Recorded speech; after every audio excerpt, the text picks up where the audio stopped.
So he made you without your knowing it. He justifies you with your willing consent to eat ይላል። ያለ እናንተ ፈቃድ ያለ እናንተ ዕውቀት ፈጥሯችኋል ኤግዚስት ስላላረጋችሁ። ነገር ግን ያለ እናንተ ፍላጎትና ያለ እናንተ ፈቃድ ግን ምን አይላችሁም ነው ጀስቲፋይ አያረጋችሁም። ይሄ የታወቀ ኮቴሽን። በኋላ ላይ የፔላጊየስ ኮንትሮቨርሲ ሲመጣ ግን አውቶማቲካሊ ትምህርቱ ሺፍት አድርጓል የአውግስቲን። ከዚህ አንጻር የሚታይ ነው። ከራሳቸው ከፕሮቴስታንት ስኮላርስ የአባቶች ኮንሰንሰስ በዚህ ትምህርት ፍሪ ዊል ቶታሊ ዲፕራይቭ አድርጎ አስቀድሞ ወልዶ ነው የሚያድነው የሚለውን ትምህርት በራሳቸው በፕሮቴስታንት ስኮላሮች ራሱ የታመነ ትምህርት ነው። የአባቶች ኮንሰንሰስ ያለበት ትምህርት እንደሆነ ጄኤንዲ ኬሊ ታውቁታላችሁ። በጣም የታወቀ የፕሮቴስታንት ስኮላርስ ነው እና ኤርሊ ክርስቲያን ዶክትሪን የሚል መጽሐፍ አለው። እዛ መጽሐፉ ላይ ፔጅ 349 ምን ብሎ ይናገራል?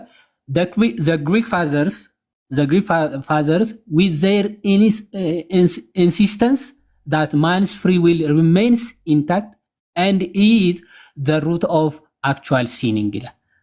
ኦኬ አዎ ዲፕራይቭ አድርጓል፣ በአዳም ሁሉም ጎስቆሏል። ነገር ግን ምን ይላሉ? ፍሪ ዊሉ ግን ኦፍ ኮርስ ቶታሊ ዳሜጅ ሆኖ ማሰብ መቀበል እስከሚያደርጉበት ትምህርታቸው ነው ብሎ ሲናገር which they were all agreed okay በደንብ እዩ which they all agreed was that man's will remains free. We are responsible for our acts. This was a vital article in their anti-Manichaean propaganda. Okay? በአንቲ የማኒ ጸረ ማኒ በሆነ ጽሁፎቻቸው ሁሉ ኮንሰንሰስ ባለው በምልአት እንደሚያምኑት ፍሪ ዊሉ አለው እና ደግሞ ፍሪ ዊል ከሌለው ራሱ እንዴት ሪስፖንሲብል ሊሆን ይችላል? ማለት እግዚአብሔር ራሱ እንዴት ሊፈርድበት ይችላል? ያለ እርሱ ፈቃድ በጎ ማድረግ የሚሰጠው ከሆነ ሪጀነሬሽኑም ራሱ የሚሰጠው ከሆነ ሁሉም ነገር ከእግዚአብሔር ብቻ ከሆነ እሱ ምንም ማድረግ የማይችል ከሆነ አንዱ ከአንዱ ጀጅ ለማድረግ ራሱ እግዚአብሔር እንዴት ይችላል? ኦኬ ሩም መጥፎም እንዲያደርግ የሚያደርገው እግዚአብሔር ራሱ ነው የሚል አይነት ትምህርት ስለነበራቸው ማለት። ስለዚህ ምን አለ? የነሱን ትምህርት እንትን ሰው ፈቃዱ ከሌለው እንዴት አድርጎ ራሱ ሽልማት ወይም ደግሞ ፍርድ ጀጅመንት ሊቀበል ይችላል ብለው ቃል በቃል አባቶች በምልአት ይናገራሉ። ይሄ የፕሮቴስታንት ስኮላር ነው፣ ጄኤንዲ ኬሊ ማለት ነው። ሌላኛው ስኮላር ጃሮስላቭ ፔሊካን ይባላል። የሉትራን ስኮላር ነው። በነገራችን ላይ የሉትራን ስኮላር ነበረ፣ ግን አት ዘ ኤንድ ኦፍ ሂዝ ላይፍ ወደ ክርስትና ወደ ኦርቶዶክስ የመጣ ሰው ነው። ጃሮስላቭ ፔሊካን የሚባለው ማለት ነው። ግን ይህንን መጽሐፉ የጻፈው ሉትራን እያለ የጻፈው መጽሐፉ ነው። ምን ይላል? ዘ ክርስቲያን ትራዲሽን የሚል መጽሐፍ አለ። ዘ ክርስቲያን ትራዲሽን በሚለው መጽሐፉ ሂስቶሪ ኦፍ ዘ ዲቨሎፕመንት ኦፍ ዶክትሪን የሚል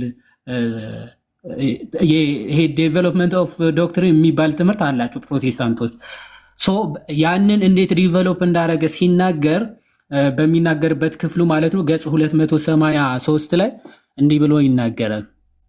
ስምዖን መሰሪ የሚባለውን ታውቁታላችሁ በቤተ ክርስቲያናችን እና እሱም ይሄ ፌት የሚባለውን የሆነ ሁሉም ቶታሊ ዲፕራይቭ ያደረገ ስለሆነ ኃጢአት ያለበት ስለሆነ እግዚአብሔር የወደደውን መልካም እንዲሰራ ምናምን ያደርገዋል አይነት ነገር ትምህርት አለው። ወይም ደግሞ ይሄ ፊት አድርጎ ሁሉም አባቶች የሰው ልጅ ነፃ ፈቃድ አለው፣ ያለ ነፃ ፈቃዱ ጀጅመንት ኤንድ ሪዋርድ ራሱ ሊቀበል አይችልም ብለው ጽፏል ይላል። እንዲህ ብለው ይናገራሉ። እንግዲህ ሪስፖንስ ለዚህ ፌት ለሚለው ትምህርት ወይም ደግሞ ሰው ምንም ማድረግ አይችልም እግዚአብሔር የወሰነበትን ወይም ደግሞ ካዳነውም ይድናል ካላዳነው ደግሞ አይድንም የሚለውን ትምህርት ሲቃወሙ ምን ይላል? the response of the anti-gnostic fathers was to deny the inevitability of sin and to insist that God sets before man good and evil.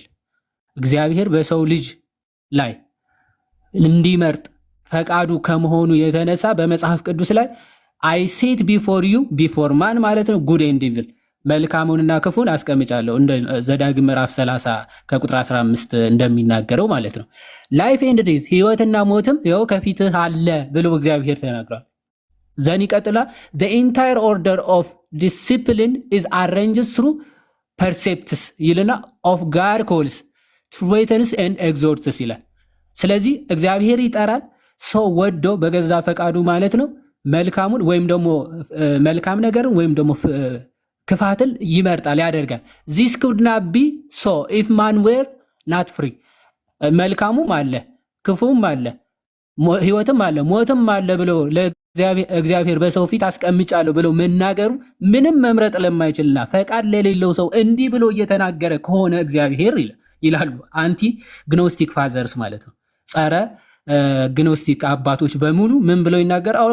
ኦኬ ስለዚህ እግዚአብሔር መልካሙንና ክፉን ህይወትና ሞትን ካንተ ፊት አስቀምጫለሁ ብሎ ምንም ማድረግ ለማይችል ሰው ከተናገረ ሴንስለስ የሆነ ጉዳይ ነው። ሴንስ የማይሰጥ ነው። ኤንድ ሬዚስተንስ እግዚአብሔር መቀበልም ሪጀክትም ማድረግ የሚችልም ፈቃድ በሰው ልጅ ላይ ሰጥቷል ማለት if men were subject to the bondage of evil it would be unjust of God to base reward and punishment on human conduct እግዚአብሔር ቦንዴጅ ኦፍ ኢቪል ውስጥ ከሆነ ቦንዴጅ ኦፍ ዊል ብሎ ጽፎ የለ ዊሉ ቦንዴጅ ውስጥ ሆኖ ኢቪል ብቻ ማድረግ የሆነ መልካም መምረጥ የማይችልበት ስቴት ውስጥ ቶታሊ ሞቶ ከሆነ it is unjust for God ለእግዚአብሔር ፍትሃዊነት አይደለም። ምን ብሎ መፍረድ አንተ ድህነትን ስላላገኝ ወይም ደግሞ ስላልታዘዝክ ብሎ መፍረድ አንተ ደግሞ ስለታዘዝክ ስላመንክ ብሎ አለመፍረድ መሸለም ለእግዚአብሔር አንጀስት ነው። ምክንያቱም ሲምልታኒየስሊ ዝም ብሎ ሰው ቶታሊ ሞቶ እግዚአብሔር የሚፈልገውን አንስቶ አድኖ ከሆነ ያኛውን ለምን አልዳንክ ብሎ መፍረዱ አንጀስት ነው። በቃ ፍትሃዊነት የእግዚአብሔር ፍትሃዊነትን የሚያጓድል ነው ብለው አባቶች መስክረዋል። አሁን እያየን ያለ ነው ፕሮቴስታንት ስኮላርስ በቃ የአባቶች ኮንሰንሰስ ያለበት ትምህርት ነው። ቶታሊ እንደው ፈቃድ የለውም የሚል ትምህርት በአባቶች የማይታወቅ እንደሆነ ፕሮቴስታንት ስኮላሮች ራሳቸው ያመኑበት እንትን ነው ማለት ነው ትምህርት ነው። ምናልባት ሰዓት በጣም እንዳልወስድ አሁን የሆኑ ኮቴሽን እንዴ አንተ ሾረረን የሆኑ ኮቴሽኖች ተለቀው ነበር እንዳልሆኑ የምታነሳውን ሐሳብ እንትን በልና አንተሽ እስኪመለስ ጀለስ ለምን ዲስኮኔክት እንደሚያደርግ ኔትወርኩ ይሁን አላውቅም። እኔ ቀጥል የምታነሳውን ቀጥል። እሺ በመጽሐፍ ቅዱስ የተወሰኑ ሐሳቦችን ላንሳና አንተሽ የሚመጣ ከሆነ ካልሆነ ግን የተነሱ ሐሳቦች ዝም ብዬ አንስቼላችሁ መልሱን ሰጥቼ ወደ ወንድሞች እናልፋለን። እንግዲህ እግዚአብሔር የምርን ሰዎችን ወይም ደግሞ ፍጥረቶችን ምንም መፍቀድ የማይችሉ ነፃ ፈቃዳቸው ምንም የሞተ መንቀሳቀስ የማይችል እንደው ክፋትን ብቻ ማድረግ የሚችል እግዚአብሔር ሲጠራው መስማት የማይችል እግዚአብሔርን መቀበል የማይችልበት ደረጃ ላይ ደርሶ ከሆነ በሮሜ መልእክት ሐዋርያ ቅዱስ ጳውሎስ እንዲህ ብሎ ይናገራል። ምን ብሎ ይናገራል? እግዚአብሔር ስለገለጠላቸው ስለ እግዚአብሔር ሊታወቅ የሚቻለው የሚቻለው በእርሱ ዘንድ ግልጽ ነውና ይላል። ኦኬ በደንብ እዩ። እግዚአብሔር ስለገለጣቸው ስለ እግዚአብሔር ሊታወቅ የሚቻለው በእነርሱ ዘንድ ግልጽ ነውና ይልና የማይታየው ባህሪ እሱም የዘላለም ኃይሉ ደግሞም አምላክነቱ ከዓለም ፍጥረት ጀምሮ ከተሰሩት ታውቆ ግልጥ ሆኖ ይታያልና ስለዚህ አለ። በደንብ እዩ። እግዚአብሔር ዓለም ከመፈጠሩ ጀምሮ የማይታየውን ባህሪው አምላክነቱ ከዓለም ፍጥረት ጀምሮ ከተሰሩት ታውቆና ግልጥ ሆኖ ይታያል ይላል። በፍጥረት ራሱ የእግዚአብሔር ህላዌ የእግዚአብሔር መኖር ይታወቃል፣ ማወቅ ይችላሉ ሰዎች ብሎ ሐዋርያ ቅዱስ ጳውሎስ እየተናገረው ይህም ከፍጥረት መፈጠር ጀምሮ እስካሁን ግልጽ ሆኖ የሚታይ የእግዚአብሔር ህላዌ ሰው መረዳት ማወቅ ይችላል ብሎ ሐዋርያ ቅዱስ ጳውሎስ ይናገራል። ስለዚህም ይልና እግዚአብሔርን እያወቁ እንደ እግዚአብሔርነቱ መጠን ስላላከበሩትና ስላላመሰገኑት የሚያመካኙት አጡ ይላል። ኦኬ ቀደም ያነበብነውን የነሱ ቦንድ እንትን ፎርሙላ ኦፍ ኮንኮርድ ሰምታችሁታል። ማወቅም ማመንም መቀበልም ምንም አይችልም ብለው ነበር የተናገሩት። ሐዋርያ ቅዱስ ጳውሎስ ደግሞ የማይታየው ባህሪ አምላክ በፍጥረቱ ራሱ ተገልጦ ይኖራል እና እግዚአብሔር መሆኑን እያወቁ እንደ እግዚአብሔርነቱ መጠን ግን ስላላከበሩትና ስላላመሰገኑት የሚያመካኙት አጡ ይላል። በቃ ይኸው አምላክነቱ ተገልጧል። በፍጥረት ራሱ የተገለጠ ነው። እርሱን እያወቁ አምላክነቱን ሳያከብሩ ሳያመሰግኑ ስለቀሩ እግዚአብሔር ሲፈርድባቸው ምክንያት ራሱ የላቸውም ማለት ነው። በእነሱ አካሄድ ከሄድንስ ምክንያት አላቸው የላቸውም? አላቸው። በቃ ስላልተመረጡና ጸጋው ስላልሰጣቸው ነው። ጸጋው ሳይሰጣቸው ምንም ማድረግ ስለማይችለው። እዚህ ጋር ግን በፍጥረቱ ራሱ እግዚአብሔር የታወቀ ነው። ነገር ግን በአሳባቸው ከንቱ ሆኑ፣ የማያስተውሉም ልባቸውም የማያስተውለውም ልባቸው ጨለመ ይላል። ጥበበኞች ነን ሲሉ ደንቆሮች ሆኑ እያለ ይገልጻል። ስለዚህ አያች እግዚአብሔርን አላውቅም ስትል በቃ ለአለማወቅ ይተውሃል እንጂ አያግዝም፣ አይረዳህም። ኦፍኮርስ ፎር ዛት ማተር። ስለዚህ ለአለማወቅ በወደድክ መጠን ኦፍኮርስ ለአለማወቅ ወይም ደግሞ ለእልህኛ ልብ ሲተው ኦፍኮርስ በዛ በስህተት እየቀጠልክ ወደ ጥልቁ ትወርዳለህ ማለት ነው። ወደ አመፃ እየቀጠልክ ትሄዳለህ። እግዚአብሔርን ለማወቅ ስትሞክር ጥቂት ስትሞክር ግን እግዚአብሔር ደግሞ ጸጋውን እያበዛ እየገለጠ ይኖራል። ሐዋርያ ቅዱስ ጳውሎስ አሕዛብ ራሱ እንኳን በልባቸው የተጻፈ ሕግ አለ፣ ለእሱ ሕግ በመገዛታቸው ተገዝተው ከሆነ እግዚአብሔር አምላክ አይፈርድባቸውም ብለው በግልጽ ይናገራል። እዛው ሮሜ ምዕራፍ 2 ላይ ሲናገር ማለት ነው ምን ብሎ ይናገራል? ለአመፃ በሚታዘዙት እንጂ ለእውነት በማይታዘዙና በአድመኞች ላይ ግን ቁጣና መቅሰፍት የሚያደርግ ሰው ነፍስ ሁሉ መከራና ጭንቀት ይሆንበታል፣ አስቀድሞ በአይሁዳዊ ደግሞም በግሪክ ሰው ይልና፣ ነገር ግን በጎ ስራ ለሚያደርጉ ሁሉ ምስጋናና ክብር ሰላምም ይሆንላቸዋል፣ አስቀድሞ ለአይሁዳዊ ደግሞ ለግሪክ ሰው ብሎ ይናገራል። እግዚአብሔር ለሰው ፊት አያዳላምና እግዚአብሔር አሁን በእነዚህ ሰዎች አስተምሮ ለሰው ፊት ያደላል አያደላም? ያደላል። የሆነ ጋዲን መርጦ መኩ አይመርጠውም። ምንድነው ምክንያት? ምክንያቱ ምንድነው? ምንም ምክንያት። በቃ እንደው ወደደ፣ ጋዲን ወደደው፣ መኩን አልወደደው። በቃ ይሄ ነው። ፊታቸውን አይቶ አያዳላም የተባለው እግዚአብሔር ግን ጋዲን መርጦ መኩን ግን ላይመርጥ ይችላል። ምክንያት ሳይኖሩ በቃ ኃይሉን ስልጣኑን ለማሳየት ሲባል ማለት። እግዚአብሔር ግን ምንድነው? አመፀኛ አይደለም በነገራችን ላይ እና ደግሞ ለሰው ፊት ደግሞ የሚያደላ አምላክ አይደለም። ስለዚህ ለሰው ፊት የማያደላው አምላክ እንዴት ነው ከተባለ ያለ ሕግ ኃጢአት ያደረጉ ሁሉ ያለ ሕግ ደግሞ ይጠፋሉና ሕግ ሳይሰጣቸው አሕዛብ ኦኬ ኃጢአትን እየሰሩ ለተፈጥሮ ሕጋቸው የማይገዙ ከሆነ በዛ ሕግ ይፈረዳሉ፣ ይጠፋሉዋል። ሕግም ሳላቸው ኃጢአትን ያደረጉ ሁሉ በሕግ ይፈረድባቸው። አይሁዶች ደግሞ ሕግ ተሰጥቷቸዋል። በተሰጣቸው ሕግ ደግሞ የማይመሩና እግዚአብሔር የማይከተሉ ከሆነ ምን አለ? ኦፍኮርስ ይጠፋሉ አለ። በእግዚአብሔር ፊት ሕግን የሚያደርጉ ይጸድቃሉ እንጂ ሕግን የሚሰሙ ጻድቃን አይደሉምና። ሕግ የሌላቸው አሕዛብ ከባህሪያቸው የሕግን ትእዛዝ ሲያደርጉ ይላል። ማድረግ የሚችሉ ናቸው የማይችሉ ናቸው? እነዚህ አሁን ማለት ሕግ ያልተሰጣቸው እነዚህ አሕዛብ በባህሪያቸው የተሰጣቸውን ሕግ ራሱ ማድረግ ይችላሉ አይችሉም? ይችላሉ። ባይሰው የተሰጣቸውን ያ በባህሪያቸው ያለውን ሕግ ትእዛዝ ሲያደርጉ እነዚያ ሕግ ባይኖራቸው እንኳን ለራሳቸው ሕግ ናቸውና እነርሱ ሕሊናቸው ሲመሰክርላቸው ሐሳባቸው እርስ በርሳቸው ሲካሰሱ ወይም ሲያመካኝ በልባቸው የተጻፈውን ሕግ ስራ ያሳያሉ። ቅዱስ ጳውሎስ አሕዛብ አምላክ ይፈርድበታል። ኦኬ ሕጉ ሕሊናው እየከሰሰው ምክንያት እየሰጠው ለዛ ምክንያቱ እየታዘዘ በሚጓዝበት ጊዜ እግዚአብሔር ያንን ሕጉ በባህሪው ያስቀመጠለትን ሕግ ስለተቀበለና ስለታዘዘ አይፈርድበትም። አንተ ግን ሕግ እያለ አይሁዳውያን ማለት ነው ሕግ ተሰጥቷችሁ ሕጉን አንታዘዝም እምቢ ብትሉ ግን ያው በዛ ሕግ ደግሞ እናንተ ይፈረድባችኋል ብሎ እግዚአብሔር ይናገራል። ስለዚህ አሕዛብም ሕዝብም ራሱ ሕግ ተሰጥቷቸው መታዘዝ ራሱ ይችላሉ ማለት መታዘዝ የሚችሉበት የባህሪያዊ ሕግ አለ። አይሁዶች ደግሞ ለተሰጣቸው ሕግ ራሱ መታዘዝም ይችላሉ።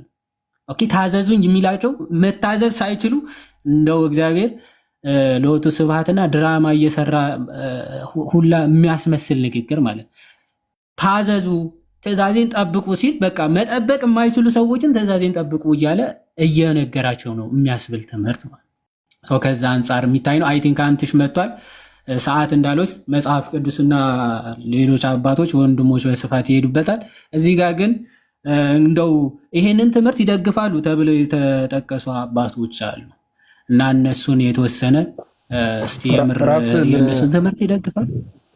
አተልቅ አንተ አይታይም በትልቁ ያንዴ ለሚቆይ እንዴት ነው በትልቁ ከፍተዋለሁ፣ ችግር የለውም። ቪዲዮን ከፍታለሁ። ተቆረጠ። ቆይ ከፍተዋለሁ፣ ዋናውን ቪዲዮ በቃ ችግር የለውም። በቪዲዮ ስላለኝ ችግር የለውም። ይታይሻል ጋይስ፣ በደንብ ታፕታፕ አድርጉ ጋይስ። ታፕታፕ ኮፒ ሊንክ እንዳይረሳ። ገና 500 ሺህ እንኳን አልገባም። ጋይስ እጃችሁን ኤክሰርሳይዝ አሰሩት። ዝም ብላችሁ ከምትሰሙ ጆሮአችሁም እጃችሁም አንድ ላይ አዝሴም ታይም ቢሰራ መልካም ነው እናንተ ሰዎች። እና ታፕታፑን በደንብ ከፍ አድርጉት፣ ሼሩንም በደንብ ከፍ አድርጉት ጋይስ። እሺ ቀጥሉ። ያዴ በደንብ ይታያል። የመጀመሪያው ማን ነው የሚለው?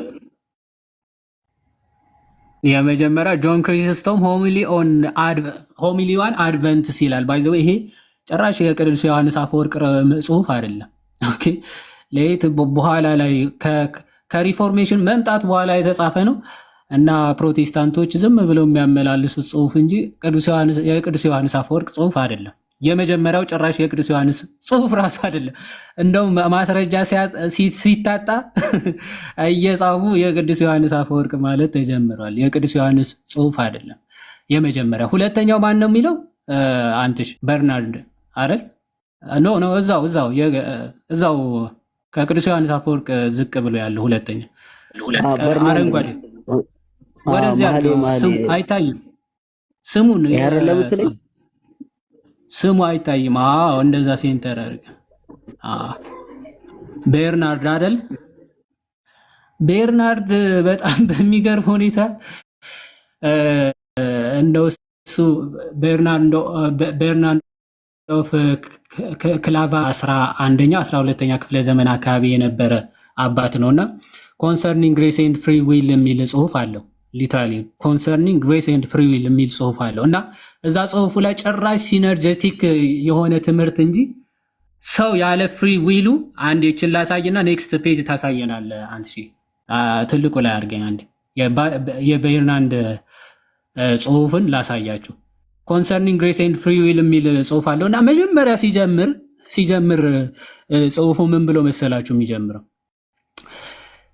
ቴክ አዌይ ፍሪ ዊል and there remains nothing to be saved ይላል።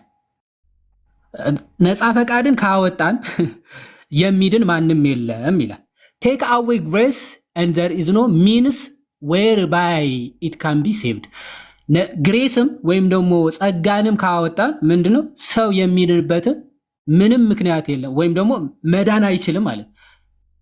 ኦኬ ፍሪ ዊል አውጥተን ጸጋ ብቻ ነው ካልን የሚድን ሰው የለም እየተባለ፣ አይ ፍሪ ዊል ሆኖ ጸጋ ነጣጥለ ኦኬ ወይም ፍሪ ዊል በጭራሽ እንደማይችል ግን እንዴት ነው ታዲያ የሚዳነው ብሎ ሲናገር ይኸው this work of salvation cannot be wrought without two factors ይላል።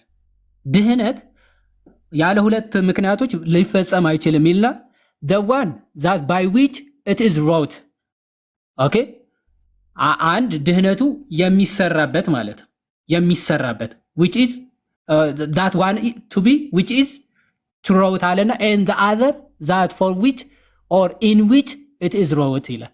አንድ የሚጽፈው ወይም ደግሞ ድህነትን የሚሰጠው አለ፣ ከዛ ደግሞ የሚቀበለው አለ። ስለዚህ ድህነት በሁለቱም ፋክተሮች ማተር ይደረጋል። የሚቀበል አለ፣ የሚሰጥ አለ ማለት። God is the author of salvation እግዚአብሔር የመዳን ሰጪ ጀማሪ እሱ ነው። the author of salvation God ነው አለ። free will is merely receptive thereof ይላል። ፍሪ ዊል ደግሞ የጸጋውን ወይም ደግሞ የተሰጠውን መዳን የምንቀበልበት ነው አለ። ሪሴፕቲቭ ነው። ፍሪ ዊላችን ደግሞ አሜን ብለን የምንቀበልበት ነው፣ መቀበያችን ነው ማለት። ሶ ናን ካን ግራንት ኢት ሴቭ ጋድ አለ። መዳን ከእግዚአብሔር ውጪ ማንም ሊሰጥ አይችልም። ሰጪው እግዚአብሔር ብቻ ነው። ነቲንግ ካን ሪሲቭ ኢት ሴቭ ዘ ፍሪ ዊል። መዳኑን ደግሞ ካለ ነፃ ፈቃድ በስተቀር ቤርናርድ አይ ያለ ነፃ ፈቃድ እንዲሁ ነው ያድናል ተብሎ የተጠቀሰው አባት ማለት ነው። እንቀጥል። እዚህ ጋር ያለችውን ላንብባ። አኮርዲንግ ፍሪ ዊል ኢዝ ሴድ ቱ ኮኦፕሬት ዊዝ ዘ ግሬስ ዊዝ ወርክ ሳሊቬሽን። ስለዚህ ሳሊቬሽን ዊዝ ፍሪ ዊል ኮኦፕሬት ሲያደርጉ ሳሊቬሽን አቴን ይደረጋል።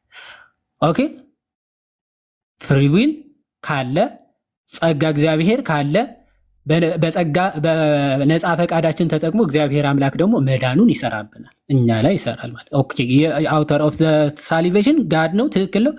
መዳንን ሰጪ የመዳን ጀማሪ እግዚአብሔር ነው፣ ትክክል ነው።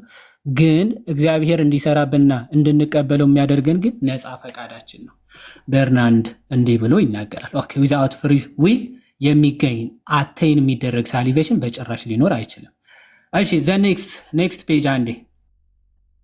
አይ ነው በጣም ብዙ ሰዓት እየወሰድኩ እንደሆነ ይገባኛል። 2 ፔጅ ነች። እችን ልናገርና እጨርሳለሁ። እሺ አዎ ጆን ክሪሶስቶም ሆሚሊ ኦን ጀነሲስ 7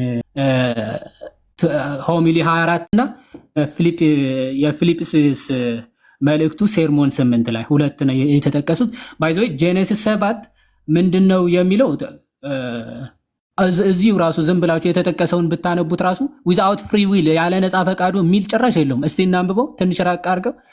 ኢት ኢዝ ኢምፖሲብል ትንሽ እስቲ በጣም ብለርድ ሆኗል ወይ አንብበው እስኪ አንተ። ኧረ ትልቁ ላይ ነህ፣ ትልቁ ላይ ማነህ ይታያል እኮ አሁን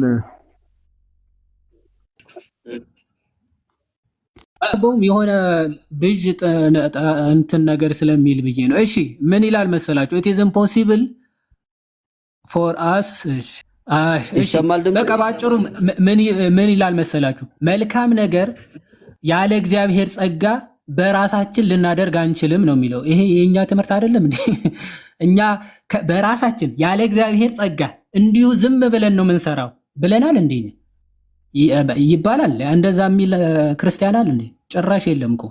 ያለ እግዚአብሔር ጸጋማ አንሰራም። ግን እግዚአብሔር ጸጋው እንዲሰጠን እኛው ደግሞ ነፃ ፈቃድ ሊኖረን ኦኬ ፈቃዳችን ልንሰጥ ይገባላልን እንጂ ያለ ጸጋ እግዚአብሔር እኛ ራሳችን ይሄ የአጌንስት ፔላጊያኒዝም ነው። ፔላጌስ ነው ጸጋ አያስፈልግም እንደው ሰው ሰርቶ ጥሮ ግሮ ማግኘት ይችላል መዳን የሚለው ይሄ እኛ ትምህርት አይደለም፣ የተወገዘ ትምህርት ነው። የጸጋ እግዚአብሔር በግድ በጣም ያስፈልጋል ብለን እናምናለን። ሁለተኛ የተጠቀሰው ግን ፊልጵስዩስ መልእክት ይሄ ምዕራፍ 2 ከቁጥር 13 ላይ ነው። ሲሰራ እግዚአብሔር የሚሰራውም የሚጀምረውም እሱ ራሱ ነው የሚለው ጥቅስ አንስተው ይኸው በቃ ኢኒሼት የሚያደርገውም እሱን ማለት ጋድ ጊቭስ አስ ቦዝ ምን ይላል the readiness and the efficacy to act ይላል። ኦኬ ለመጀመርም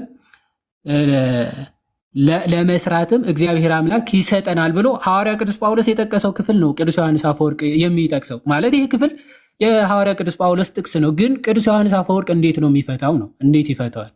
ኦኬ ሌትስ ሲ። ቅዱስ ዮሐንስ አፈወርቅ ያለ ነፃ ፈቃዳችን እንዲሁ እንድናለን እያለ ነው። ይኸው ትልቁ ላይ አድርገኝ። አሁን ይኸው ጆን ክሪሶስቶም ፊልጵስዩስ መልእክቱ ፊልጵስዩስ ደግሞ ምዕራፍ 2 ቁጥር 13 ላይ ያለው ማለት ነው። እዚህ ጋር ያለችውን ክፍል ነው ኮት አድርገው ያመጣው። for it is God that works in you both to will and to work እግዚአብሔር በእናንተ እንድትፈቅዱም እንድትሰሩ የሚያደርግ እሱ ራሱ ነው የሚለውን የሐዋርያ ቅዱስ ጳውሎስ ሲያብራራ ምን ብሎ ይናገራል? ቅዱስ ዮሐንስ አፈወርቅ ስለዚህ ራሱ እንድንፈቅድ ራሱን መልካም ነገር እንድንሰራ የሚያደርገን በውስጣችን ያለው እግዚአብሔር ከሆነ ስለዚህ ታዘዙ፣ ተገዙ ምናምን የሚለው ትእዛዞች ሁሉ እንተዋቸው ወይ ይላል ቅዱስ ዮሐንስ አፈወርቅ። ኦኬ አይ አይደለም በጭራሽ አይደለም እያለ ይናገርና ሐሳቡ ባነበው በጣም ደስ ይለኝ ነበር፣ ግን ሰዓት እንዳይወስድብኝ እንደዛ እያለ ይናገርና አይ እንደዛ ማለት አይደለም without our free will ያለ እኛ ፈቃድ ማለት ግን አይደለም ብሎ እዛው ነው ባይዘው የሚያፈርሰው። ያው እዚህ ጋር የሚታያቸው ከሆነ then when he calls these gifts he does not put us out of the pale of free will but according to us free will ይላል። እግዚአብሔር እነዚህ ሁሉ እንድንፈቅድም መልካም እንድናደርግም ሲያግዘን ሲረዳን ኦኬ የኛ ነፃ ፈቃድን ሳይጠቀም እንደው ያለኛ ነፃ ፈቃድ ማለት ነው ኖ without ኦኬ he does not put us out of the veil of free will ከነፃ ፈቃድ ለእኛ አስወጥቶ በጭራሽ አይደለም but according to us free will በገዛ ፈቃዳችን ወይም ደግሞ ነፃ ፈቃዳችንን ተጠቅሞ እንጂ ያለኛ ነፃ ፈቃድ በጭራሽ አይደለም by the way እንትን ቃል በቃል ቀድም እንዳልኳችሁ ማርቲን ሉተርም ጆን ካልቪንም ቃል በቃል ጆን ክሪስቶስም በቃ to the extreme ሄዶ የነፃ ፈቃድን አውቶሪቲ በደንብ የሚሰብክ ነው ብለው ቃል በቃል የሚተቹት ሁለቱም ማርቲን ሉተርም ጆን ካልቪንም ቀደም እንዳልኳችሁ the institutes of Christian religion በሚለው ጽሁፉ ቃል በቃል ክሪስቶስም says ይላል since God has placed good and evil things in our power he has given us freedom of choice ብሎ ይናገራል ይሄ ግን ትክክል አይደለም ብሎ ነው የሚቃወሙ እና ጆን ክሪስቶስምን አትጥቀሱ ባካችሁ ዝም ብላችሁ ፎርቅ ለሚጠቀስ አይደለም ለዚህ ትምህርት ተሳስታችሁ እንዳትጠቅሱት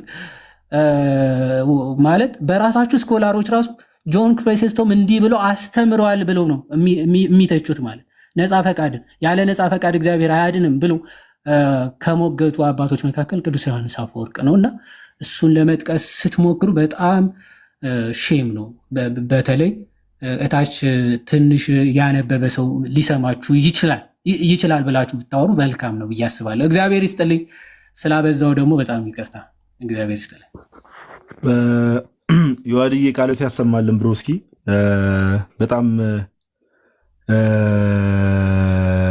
ደስ የሚሉ በጣም ወሳኝ የሆኑ ያው አንዳንድ ሰዎች ያው በእርግጥ ስቶሪያቸው ላይ ዝም ብለው እንደው የሚያስቀምጡትንም ነገር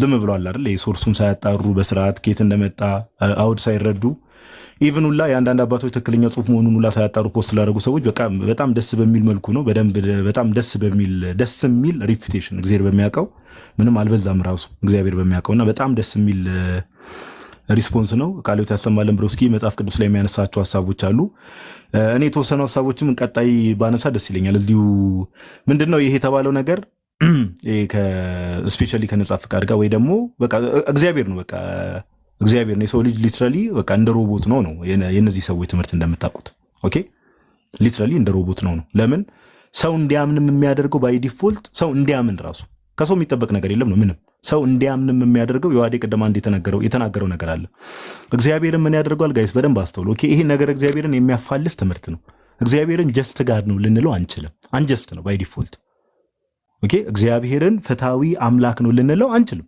እንዴት ፍትሃዊ ሊሆን ይችላል በቃ ይሄ እኮ ምንም ሳይንቲስት መሆን አይጠበቅም እስቲ ታች ያላችሁ ሰዎች ራሳችሁን ጠይቁ እግዚአብሔር አምላክ አሁን እኛ እዚህ ጋር ገዝተን የተቀመጥን ሰዎች ክርስቲያን ነን ለምሳሌ ሙስሊሞች አሉ ወር ያልዳኑ ብዙ ሰዎች አሉ ዓለም ላይ እዚህ ጋር ገዝተን የተቀመጡ ሰዎችን እንድናምን እግዚአብሔር አድርጎን ራሱ እንድናምን አድርጎን ሌሎች ደግሞ የሆኑ ግሩፖችን ደግሞ እንዲሁ ዝም ብሎ በቃ ተቷቸዋል ስለዚህ በምን እንዴት ነው እግዚአብሔርን ፍትሃዊ ልንለው የምንችለው ጋይስ በምን ሎጂክ እግዚአብሔር ፍትሃዊ ሊባል ይችላል አይችልም ባይዘው አይችልም ፍትሃዊ ባልሆነበት ደግሞ መልኩ ደግሞ መልሶ እግዚአብሔር እንዴ በልጁ ያላመናውን ተፈርዶበታል ይላል ስለዚህ ራሱ ሰዎች እንዲያምኑ ያደረገ መጽሐፍ ቅዱስ ላይ ደግሞ በልጁ ያላመነ ተፈርዶበታል ብሎ መልሶ ፋለሲ ነው የሚሆነው ክብር ምስጋና ለስሙ አጠራሩ ይሁንና እግዚአብሔር አምላክን ድራማ የሚሰራ ነው የሚያስመስለው ነገር ግን እስቲ እንደ እግዚአብሔር ፍቃድ መጽሐፍ ቅዱስ ላይ አንዳንድ ሐሳቦችን ለማንሳት እሞክራለሁ እኔም እንደ እግዚአብሔር ፍቃድ እናንተ ሰዎች እሺ let me try to ምናምን ነገር እስቲ ይታያል ብዬ አስባለሁ እስቲ በትልቁ አድርገኛ እንዴ አንተ ራስ ከፍ አድርግ ጋዲ እኔ ቤት ነው ለካስ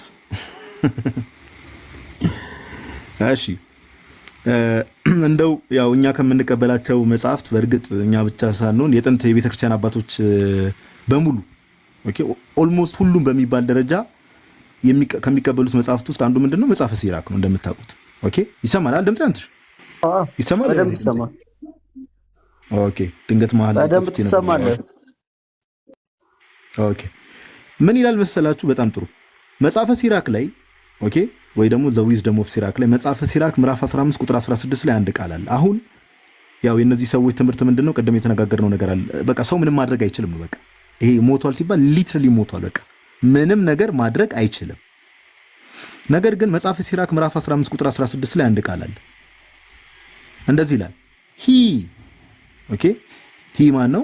እግዚአብሔር አምላክ ማለት ነው። ሂ ሃዝ ሴት ፋየር ኤንድ ዋተር ቢፎር ዩ እሳትና ውሃን በፊትህ አስቀምጦልሃል። ስትሬች ፎርዝ ዩር ሃንድ ቱ ዌዘር ዩ ዊል ይላል። አያችሁ እሳትና ውሃን በፊትህ አስቀምጦልሃል፣ እጅህን ወደ ፈለግከው ስደድ። ቱ ዌዘር ዩ ዊል ነው የሚለው። አያችሁ ዩ ዊል እሳትና ውሃ በፊትህ ተቀምጦልሃል፣ እጅህን ወደ ፈለግከው ስደድ።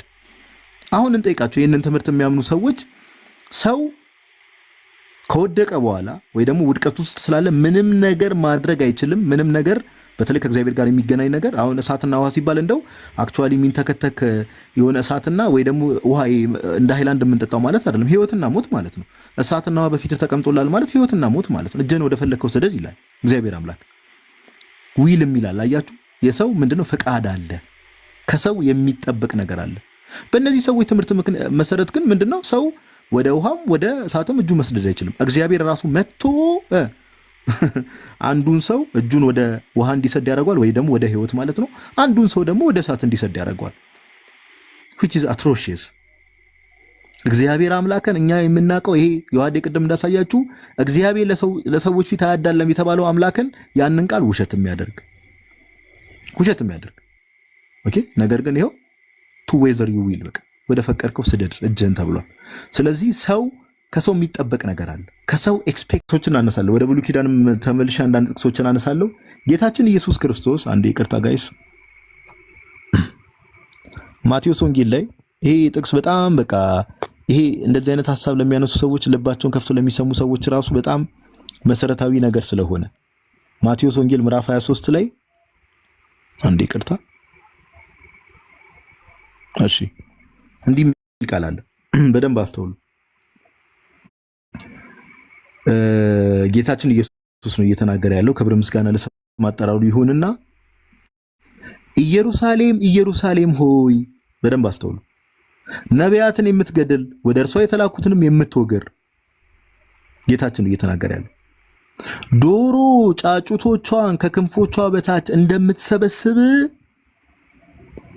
ኦኬ፣ ዶሮ ጫጩቶቿን እንደምትሰበስብ ከክንፎቿ በታች ልጆችሽን እሰበስብ ዘንድ ስንት ጊዜ ወደድኩ። ተናጋሪው ማን ነው? ጌታችን ኢየሱስ። ዶሮ ጫጩቶቿን ከክንፎቿ በታች እንደምትሰበስብ ልጆችሽን እሰበስብ ዘንድ ስንት ጊዜ ወደድኩ። እግዚአብሔር ምንድነው? መሰብሰብ ይወዳል። እግዚአብሔር ሰዎችን ማዳን ይወዳል። ሁሉንም አልወደዳችሁምም። በዚህ ንግግር ውስጥ ምን እንረዳለን ጋይስ? እግዚአብሔር ሊሰበስባቸው ኦር ሊያድናቸው ፈልጓል፣ ሊያድናቸው ወደዋል። እነሱ ግን ምንድነው? አልወደዱም። ያልወደዱት ከምን የተነሳ ነው? እነሱ ስላልፈቀዱ ነው። ባይዘው ስላልፈለጉ ነው።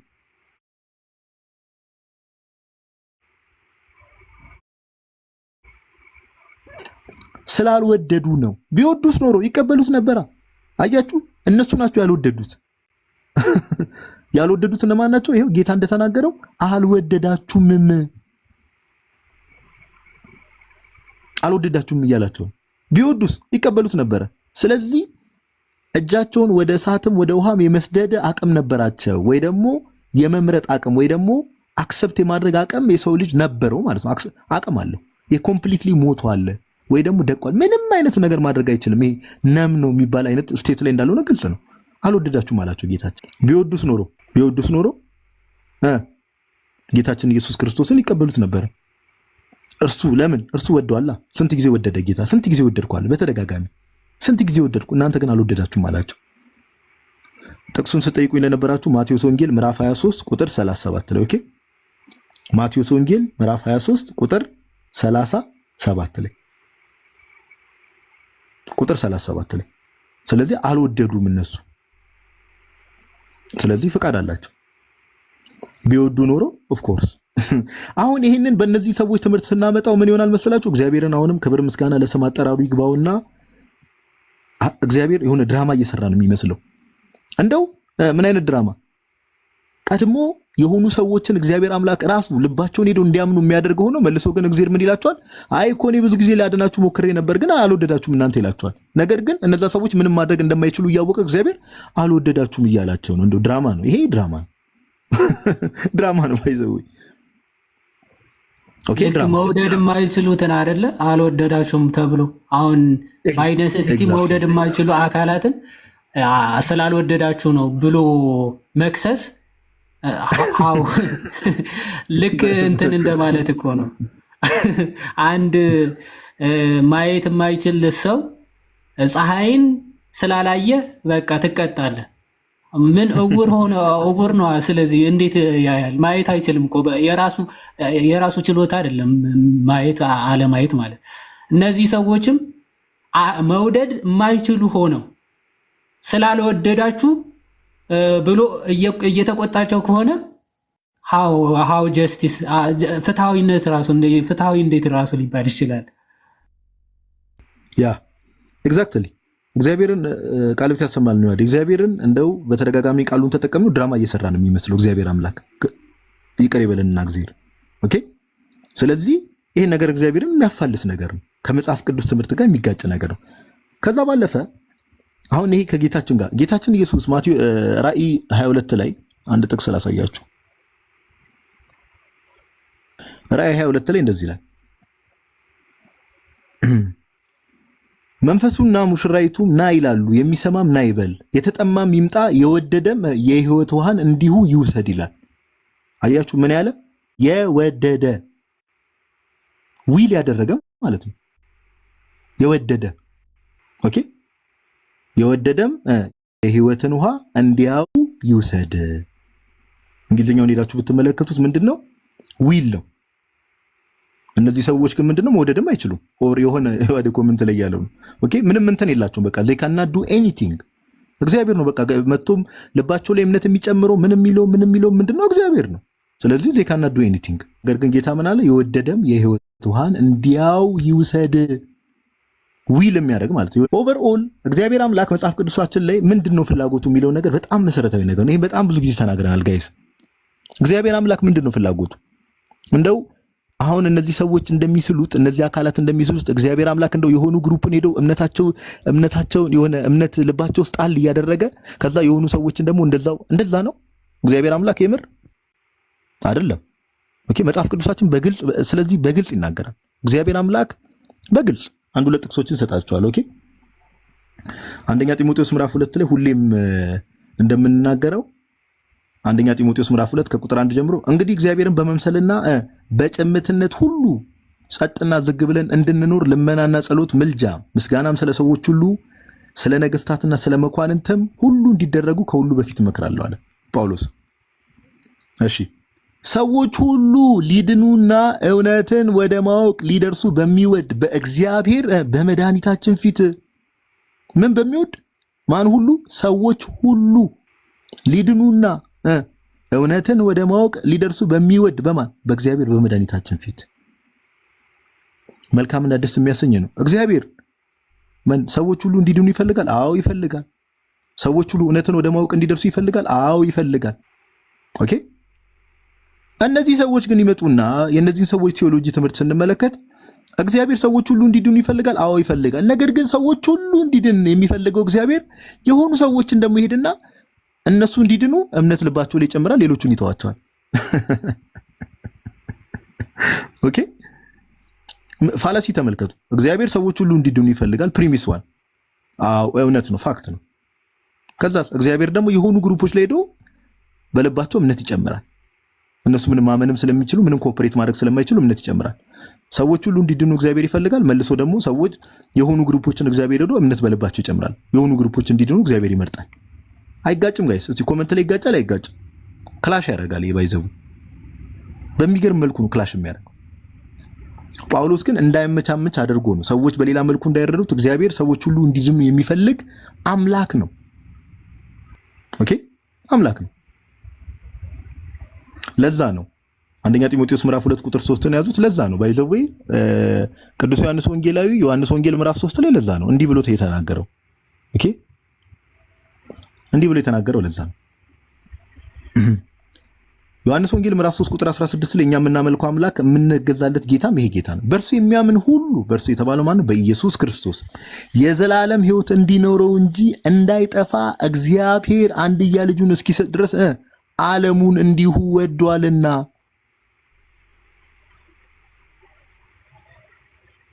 ማንን? እግዚአብሔር አብ።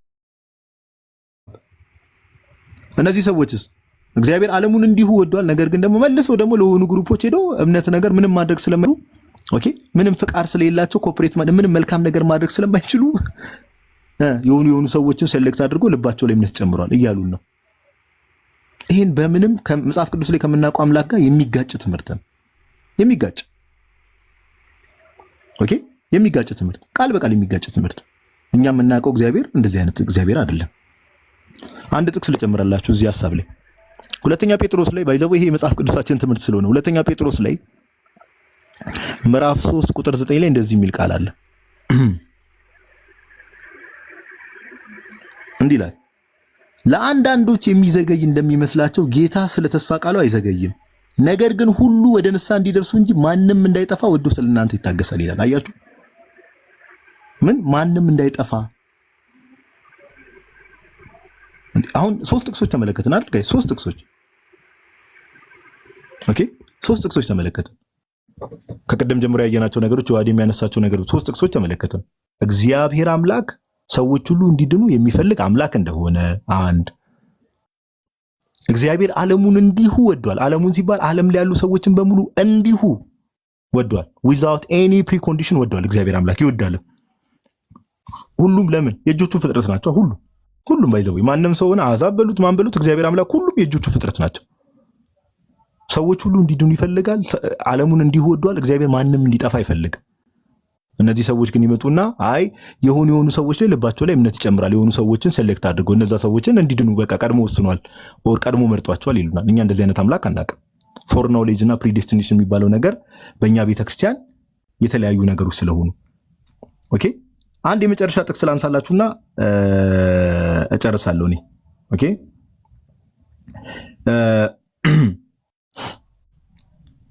ጌታችን ኢየሱስ አንዴ ይቅርታ፣ የሉቃስ ወንጌል ላይ ጥቅሱን ያዙት። ሉቃስ ወንጌል ላይ ኦኬ፣ ካሜራውን አጥፍቻለሁ። አንዴ ላብራላችሁና አንድ ጥቅስ ላሳያችሁ። አሁን ይሄንን ምን አይነት ፋላሲ ጌታ ላይ እንደሚያመጣ ኦኬ። የሉቃስ ወንጌል ምዕራፍ 19 ላይ ተመልከቱ ጋይስ። አሁን ቅድም እንዳነሳውላችሁ ማቴዎስ 23 ላይ እንዳለው ኢየሩሳሌም ኢየሩሳሌም ሆይ ዶሮ ጫጩቶቿ እንደምትሰበስብ እናንተ ልሰበስብ መጣሁ፣ ወደድኩ አልወደዳችሁም እንዳለው እዚህ ጋር ጌታችን ኢየሱስ ክርስቶስ ምን የሉቃስ ወንጌል ምዕራፍ 19 ላይ ከቁጥር 41 ጀምሮ አንድ ቃል አለ ኦኬ። ወደ ኢየሩሳሌም ሲቀርብ ማለት ነው። ሲቀርብም አስተውሉ ጋይስ፣ ሲቀርብም ከተማይቱን አይቶ አለቀሰላት። የኛ ጌታ ከተማይቱን አይቶ ምን አለላት? አለቀሰላት። እንዲህ ያለ ለሰላምሽ የሚሆነውን በዚህ ቀን አንቺስ እንኳን ብታውቂ፣ አሁን ግን ከዓይንሽ ተሰውሯል። ወራት ይመጣብሻልና ጠላቶችሽም ቅጥር ይቀጥሩብሻል፣ ይከቡሻል፣ በየበኩሉም ያስጨንቁሻል እያለ ይቀጥላል። ምን ለሰላምሽ የሚሆነውን በዚህ ቀን አንቺስ እንኳን ብታውቂ። ለሰላምሽ የሚሆነውን ማለት መጎብኘቷን የሉቃስ ወንጌል ምዕራፍ 1 ላይ ያለውን የመጎብኘቷን ዘመን ስላላወቀች ነው። አምላክ በስጋ ተገልጦ የመጎብኘቷን ዘመን ስላላወቀች ለከተማይቱ አለቀሰላት ይላል። ጋይስ ይሄ ነገር አሁን ድራማ አይሆንም ወይ? ክብር ምስጋና ለጌታችን፣ ክብር ምስጋና ለእርሱ ይሁንና ድራማ አይሆንም? ሊድኑ ቀድሞ ኦኬ የሆኑ ሰርቲን ግሩፖችን ቀድሞ ወስኑ ከሆነ እንዴ ለማይድኑት አካላት ለምንድን ነው የሚያለቅሰው? እንዴ ይሄን ራሳችሁን ጠይቁት። ለማይድኑ አካላት ለምንድን ነው የሚያለቅሰው ጌታ? ለምን እንዴ ለሚድኑ ሰዎች እምነትን በልባቸው የጨመረው እርሱ ሆኖ እንዴ ለማይድኑት ለምን ያለቅሳል? ለምን ያለቅሳል? ድራማ እኮ ነው። ይቅር ይበልና ድራማ ነው የሚሆነው። ለሆኑ ግሩፖች ልባቸው ላይ እንዲያምኑ አድርጓቸው ከዛ የማይድኑ ሰዎችን ደግሞ ያለቅስላቸዋል ማለት ይሄ ድራማ ነው። ጌታን ድራማ ማሰራት ይባላል። ስለዚህ እኛ የምናውቀው ጌታ ግን ሰዎች ሲጠፉ ራሱ ይሄው ለሚጠፉት ላልተቀበሉት ራሱ ከተማይቱን አይቶ አለቀሰለት ይላል። ጌታ ለሚጠፉትም በዚህ ልክ የሚራራ ጌታ ነው እኛ የምናውቀው። አንዱ ጌታ የሁሉ ጌታ ነው። አይሁድ የለ፣ ወንድ የለ፣ ሴት የለ፣ ግሪካዊ የለ፣ ሮማዊ የለ፣ ምን የለ። ኦኬ ጌታ ይራራል። ለሚጠፉ ሰዎችም ጌታ ይራራል፣ ያዝናል። ለምን? እንዲድኑ ስለሚፈልግ። ነገር ግን ከዛኛው ትምህርት ጋር ያንን ትምህርት እንግዲህ እነዚህ ወገኖቻችን የሚያስተምሩትን ትምህርት እንደዚህ አይነት ጌታ እኛ አናውቅም። ይሄን ለማለት ያክል ነው። ይቅርታ ካረዘምኩት በጣም ይቅርታ። እግዚአብሔር ያክብርልኝ። አንተሽ አንዴ እስቲ ቴክ ኦቨር አድርግ። አንዴ ውሃ ልጠጣ። እሺ እኔም ግን ልጆች እንትን ያሉብኝ ስለሆነ እዚህ ዮሐዴ ብትቀጥል ይሻላል። አንተ ቀጥል ዮሐዴ። አይ ቴክ ኦቨር አድርግ ያልኩህ እኮ ማኔጅ ማድረጉን ነው። ማኔጅ እኮ ቀጥል። አይ ቲንክ ከልጆች ጋር ነው መሰለኝ። እሺ ቃል ታሰማልን ጋርሻ አሪፍ ነው። አረዘመው እውነት ለመናገር ቱ ዘ ፖይንት የሆኑ ጥቅሶች ናቸው እና ያዟቸው በጣም መሰረታዊ ነገሮች ናቸው እና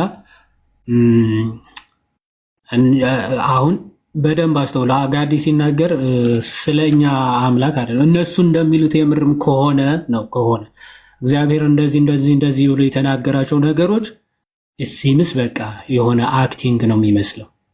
ኦኬ ግን እውነተኛው አምላክ ግን ሁሉንም ፍቅር ነው። ፍትሃዊነቱ እንዳለ ሆኖ የፍቅር አምላክም ጭምር ስለሆነ ሁሉንም ይወዳል። ፍትሃዊ ነው ሲባል ደግሞ ሰውን ኮኦፕሬት እንዲያደርግ ወይም ደግሞ እንደው ዝም ብሎ ሰው የሞተ አድርጎ እንዲያድነው አልወደደም። በነገራችን ላይ እግዚአብሔር እኮ እነሱ እንደሚሉት የሆነ ማድረግ የማይችል የሆነ ችሎታውን እኮ እየተቃወምን አይደለም። እግዚአብሔር ዝም ብሎ ሰዎች ልብ ላይ እየገባ አማኝ ከዛ በኋላ ድጋሚ እንዲወለዱ ምናምን ጻድቅ ቅዱስ ምናምን እንዲሆኑ በራሱ ማድረግ አይችልም ብለን እየተቃወምን ነው እንዴ? አይደለም እኮ ባይዘው ከእንትናን የሆነ ሪዝን ሳይኖረው ምክንያት ሳይኖረው አንተን ዝም ብዬ መርጫለሁ ለዘላለም ድህነት አንተን ግን አላድንህም በቃ እንዴ ዘላለም በእሳት እየተቃጠልክ ኑር ባይዘው አልፈልግህም እኮ ጭራሽ ቢሆን ጥሩ ነበር። ደግሞ ስላልዳንክ ደግሞ የዘላለም እሳት ሂድ ለሰይጣን የተዘጋጀው እሳት አንተንም ይብላ ብሎ ይፈርዳል። ምን አድርጉ ማለት መዳን አይችል መፈለግ አይችል ይሄን ሁሉ ማድረግ አይችል ራሱ ልቡ ካልቀየረው ራሱ ማድረግ የማይችለው ነገር እንዴት እንደዛ ብሎ ይፈርድበታል ተብሎ እየተነሳ ነውና ምናልባት መኩ የተወሰነ ሐሳብ እዚህ ላይ ሰጥና ከዛ ናቱ አለው። እንዴት ናችሁ? ቃሎት ያሰማልን። እንዴት አመሻችሁ? ሁላችሁም ሰላም ብያለሁ። እግዚአብሔር መስገን እንኳን ደህና መጣ። እሺ መኩ ቀጥል። ናቱ ሰላም ብያለሁ። መኩዚም እንኳን ደህና መጣ። ይቅርታ መኩዬ መሀል ላይ ገባው። ጋይስ እስቲ ታብታቧን እንደምንም ቃሎት ያሰማልን። ኔትወርክ የተበላሸ ታብታቡን ከፍ እናድርገው ጋይስ። ታብታቡን ከፍ እናድርገው በደንብ ታብታቡን ከፍ እናድርገው። መኩ ሲያስተምርም ልባችሁን በደንብ ከፍታችሁ ስሙ። ታብታቧን ግን ከፍ እናድርጋት ጋይስ። ስፒን ዋይል ዛሬ ከተወሰነ ጊዜ በኋላ ስለሆነ ላይቭ የገባ ነው። ከዚህም በኋላ እንግዲህ ላይቭ የመግባቱን ሴሽን በደንብ እንቀጥልበት።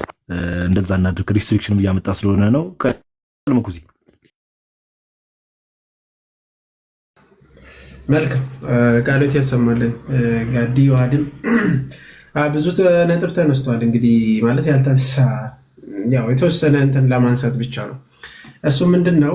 ከዚህም በፊት እንግዲህ ታውቋላችሁ ፕሮቴስታንቶች በምንድን ነው አንድ ነን የሚሉት? በእምነት መግለጫቸውም አንድ ነን ብሎ ያስቀመጡት እንደ ዶግማቸው አሁን አሳያችኋለሁ። እንደ ዶግማቸው ያስቀመጡት አንድ ነን የሚሉት በአምስቱ ነው። እሱም አምስቱ ሶላዎች ተብሎ የተጠሩት ማለት ነው። ከዛ ውስጥ ደግሞ አንደኛው ምንድነው? ጸጋ ብቻ የሚለው እዛ ትሪል አንድ ናችሁ ማለት በፕሮቴስታንት ውስጥ እነዚህ አንድ ያደርጋቸዋል።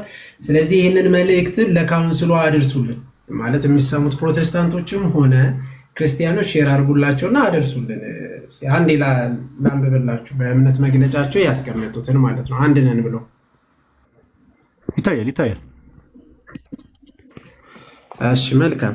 ያው እንደምትመለከቱት እንግዲህ ያው አርማቸውን ያስቀመጡት እንግዲህ ያ ካውንስሉ አርማ ነው። ይሄ አንድ ነን ብሎ ያመጡት ነው። አንድ ነን ከሚሉትም ደግሞ ይህንን አስቀምጧል። ግን በአስተምህሮ ስቲል ልዩነት እንዳላቸው ይሄ የተለያየ ቅርጻ ቅርጽ ያለው በአስተምህሮ ልዩነታቸውን የሚገልጽ ነው። ኦብቪየስሊ ይሄንን እንትን አላልኩም። የተለያዩ ቀለማቶች መተማመን፣ ኃላፊነት፣ ግልጽነት እና የጋራ ስርዓት መፍጠርን ያመለክታል ብሎ ከላይ ግን የመደቡ የተያያዘበት ማለት ነው የተለያዩ እድሜና አስተምህሮ ያላቸው ቤተ እምነቶችና ህብረቶችን የያዘ መሆኑን ለመግለጽ ነው።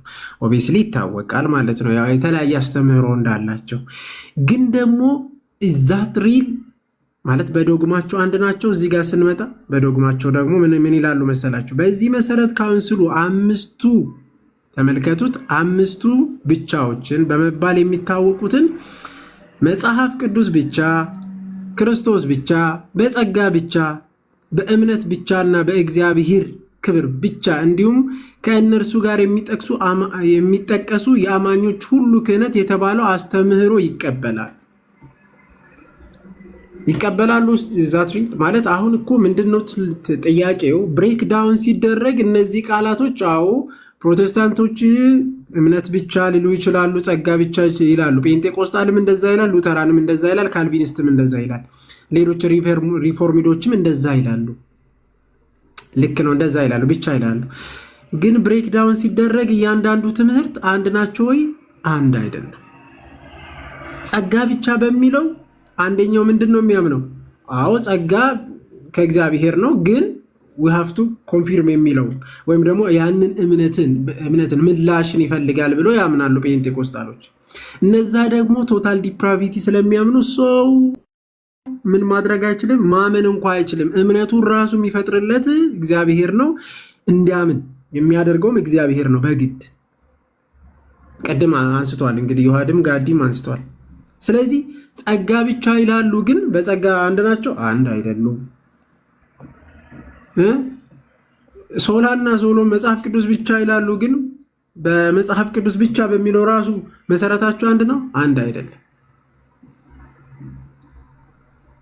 ስለዚህ ይህንን ለካውንስሉ አድርሱልን፣ በዚህ አጋጣሚ ማለት ነው ለካውንስሉ ለእነሱም አድርሱልን አንድ እንዳልሆኑና ማለት በትምህርታቸው ከዚህም በፊትም በተለይ በግል ልጥራና ኤፍሬም ጭምር ማለት ነው። ኤፍሬም በቃ ከዚህም በፊት አስታውሳላችሁ አሁን ገር የነበረ በዚህም ደግሞ ካውንስሉ ላይ በጣም በተደጋጋሚ ስትለው የነበረው which is not correct በቃ ልክ እንዳልሆነና አንድ እንዳልሆናችሁ በዚህ መሰረት ራሱ even ካውንስሉ ራሱ ትምህርቱን የሚያውቅ አይመስለኝም።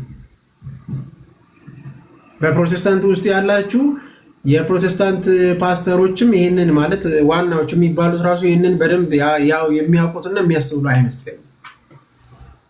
አይመስለኝም። እና ለእናንተም መልእክታችንን ግን አድርሱልን ለማንኛውም ባለበት ይላል እና በጣም ብዙ ጥቅሶች ተነስተዋል እና አንድ ብቻ ላንሳ ማለት ቶታል ዲፕራቪቲ ነፃ ፍቃድ የለንም በሚለው ማለት እኛ ነፃ ፍቃድ የለንም አለ በነገራችን በትንቢትም ተነግሯል ማለት እንደ ትንቢት ተነግሯል። አክቹአሊ ጌታችን ኢየሱስ ክርስቶስም ቃል በቃል ተናግሯል። ከዛም በፊት ግን ለማን ነው እስቲ መጽሐፍ ቅዱስ የተጻፈው? መጽሐፍ ቅዱስ ለምንድን ነው መጽሐፍ ያስፈለገው? መጽሐፍ ቅዱስ ለማን ነው የተጻፈው? ለምሳሌ መጽሐፍ ቅዱስ ተጽፏል፣ ለማን ነው የተጻፈው? ማለት ለተመረጡት ወይስ ለዓለም ሁሉ ነው የተጻፈው? ለሁሉም ነው የተጻፈው። ለተመረጡት ከተባለ ለምሳሌ ተመርጦ ወንጌል ያልደረሳቸው የት ነው የሚገቡት? ማለት ወንጌል አልደረሳቸውም እነዛ ሰዎች ጋር እንዴት ነው ተመርጠው ሳይሰሙ ይድናሉ ማለት ነው? በእናትህ ግን ጌታ ኢየሱስ ክርስቶስን ሳይሰሙ ኦልሬዲ ይድናሉ። ወንጌል ግን ለማን ነው የተጻፈው? ለዓለም ስብሐት። ድራማ እየሰራ ነው ማለት ወደ ገዛ ወገኖች መጣዋል። ኦኬ አልተቀበሉኝም ማለት ጌታ ኢየሱስ ክርስቶስ አልተቀበሉኝም። ክርስቶስን ካልተቀበሉት ነፃ ፍቃድ አላቸው እና ቀድሞ መርጧቸው እና አልተቀበሉኝም የሚል ቢሆንማ ይሄ ድራማቲክ ነው የሚሆነው ማለት ነው። ድራማቲክ ይሆናል። ስለዚህ ወንጌል ለዓለም ሁሉ ነው። ለዓለም ሁሉ ሂዱ ማለት በወንጌል ውስጥ ያለው ለዓለም ለፍጥረት ሁሉ ስበኩ ነው የተባለው። እንደውም ለፍጥረት ብሎ ነው የተናገረው። ለሰው እንኳን ለፍጥረት ሁሉ ነው የተባለው። ጀስት ዊ ነው ለዓለም ሁሉ ማለት ለሰው ልጆች ሁሉ መሆኑን እንረዳለን እኛ ክርስቲያን። ስለዚህ ከዚህ አንጻር ምንድነው እያልን ያለ ነው? ወንጌል ለዓለም ሁሉ ነው። ጌታ ኢየሱስ ክርስቶስ ለዓለም ሁሉ ነው የመጣው። በብሉይ ኪዳን ውስጥ አንድ ጥቅስ ላንሳላችሁ። ዘዳግም ምዕራፍ 30 ቁጥር 15 እስከ 19 ላይ በህይወት ትኖሩ ዘንድ ህይወትን ምረጥ ይላል። በህይወት ትኖር ዘንድ ህይወትን ምረጥ። ህይወትን እንዴት ነው የምትመርጠው? ህይወት ማን ነው? ጌታ ኢየሱስ ክርስቶስ። ህይወት ማን ነው? እግዚአብሔር። እግዚአብሔር ጌታችን ኢየሱስ ክርስቶስ እርሱ መጥቶ ህይወትን ተቀበሏል፣ ምረጥ። እኔ በፊት ለፊት ምን አድርጌያለሁ አለ። እዛው ላይ በነገራችን ላይ ከፍ አድርጋችሁ ታነቡት እንዲህ ይላል። ተመልከት፣ ዛሬ በፊት ህይወትና መልካምነትን ሞትና ክፋትን አኑሬያለሁ፣ ሁለቱንም አስቀምጬልሃለሁ። ታዲያ በህይወት መኖር ከፈለግ ካለ እዛው ላይ ህይወትን ምረጥ። ምርጫው ያንተ። ዘዳግም ምዕራፍ 30 ቁጥር 15 እስከ 19 ድረስ ነው። በቃ ህይወትን ምረጥ። መምረጥ ያንተ ነው፣ መቀበል ያንተ ነው። ጌታችን ነፃ ፈቃድህን ነፍጎ አንተን በቃ እንዳታምንም እንድታምንም አድርጎ በግድ ፎርስ የሚያደርግበት ነገር የለም። ኑ ልጆቼ ነው። የጠፋ ልጅም ሲመለስ እንደዛ የጠፋ ልጅ አባቱን እምቢ ብሎ ወጣ። እምቢ ብሎ ሲወጣም አባቱ ገፍቶታ ማለት ምን አለ አባቱ? ልጅ ሆይና ነው ያለው፣ ተመለስ ነው ያለው። ግን እምቢ አለ፣ በቃ ወጣ ሄደ። ከዛ በኋላ ልጁ ግን አባቴ ይቀበለኝ ይሆን ብሎ ተመለሰ። ሲመለስ አባቱን ተቀበለ። ጌታ ኢየሱስ ክርስቶስ ወደ ጠፉ በጎችም መጣ። የሰው ልጅ ማለት ነው ከ99 ነገር ማለት ከ100 ነገር አንዱ ነገር ይጠፋ ከፈጠራቸው ክርስቶስ ማለት መርጦ ለሲኦል ወይም ደግሞ ለእንትን አልመረጠም እና ለዓለም ሁሉ ጌታችን ኢየሱስ ክርስቶስ ዓለምን ሁሉ ሲፈጠር ለህይወት ነው የፈጠረ። ለህይወት እንድናገኝ ሁሉም ህይወት ያገኙ ዘንድ ነው እንጂ የሆነ ሰንበዲን ለሲኦል ለሰንበዲን ደግሞ ለገነት ብሎ መርጦ አለኝ እንደዚህ የሚል በመጽሐፍ ቅዱስ ላይ የለም። ክርስቶስ የመጣው ለዓለም ዓለም እንዲድን የዓለምን ሁሉ ኃጢአት ለማስተስረይ ነው ክርስቶስ የመጣው። ሁሉንም አምኖ ለመጣ ሰው ሁሉ ጌታ ኢየሱስ ክርስቶስ ያድናል። አልፈልግም አልቀበልም ያለ ማለት መሄድ ይችላል ማለት ነው። አንድ ጥቅስ ላይ ላንብብላችሁ።